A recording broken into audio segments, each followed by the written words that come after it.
আরে ভাই চশমা দে, ইশারা বুঝিস না নাকি?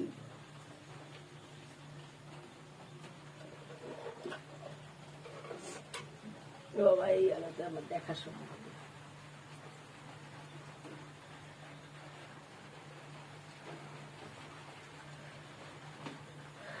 দোল পূর্ণিমা নিশি নির্মল গগন, মৃদুমন্দ বহিতেছে মলয় পবন। রত্ন সিংহাসনে বসে লক্ষ্মী নারায়ণী বিরাজে বৈকুণ্ঠ ধাম, অতি সুবসন মনসুখে নানা কথা আলোচনা করে। সহসা নারদ দেশে সেথা আগমন করে। লক্ষ্মী নারায়ণের ঋষি প্রণাম করিয়া কৌর্জরে এক পাশে রহে দাঁড়াইয়া।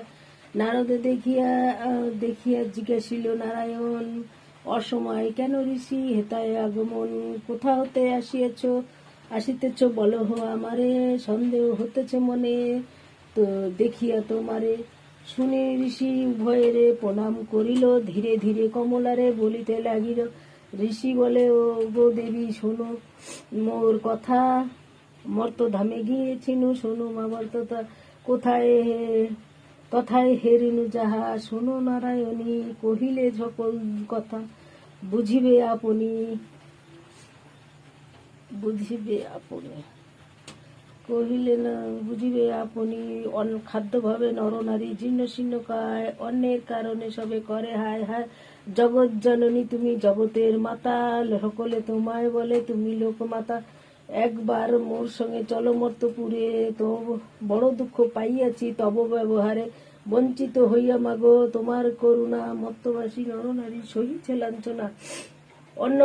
অন্যভাবে যে ক্ষীণ দেহ সবে মৃত প্রায়, আত্মহত্যা করে কেহ ক্ষুধার জ্বালায়, কেহ বা আবার নিজ পুত্র কন্যাগণে বিক্রয় করিয়া দেয় অন্যের কারণে। বলো মাগো কোন পাপে মর্তবাসীগণ এহন দুর্গতি, ভঞ্জে কিসের কারণ? প্রণাম করো এবে যে থাকো যেখানে। লক্ষ্মীর ব্রতের কথা হইল সমাপন, সবে সবে হরি হরি বলো ভরিয়া বদন।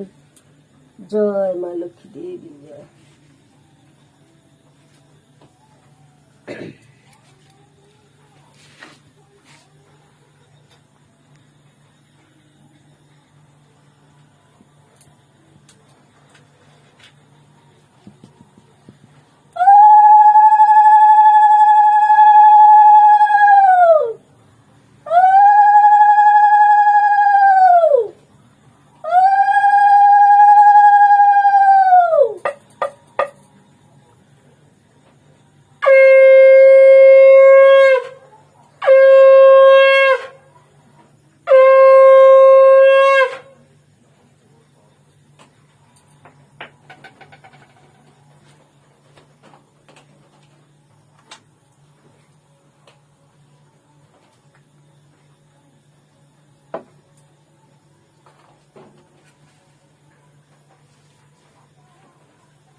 হুম।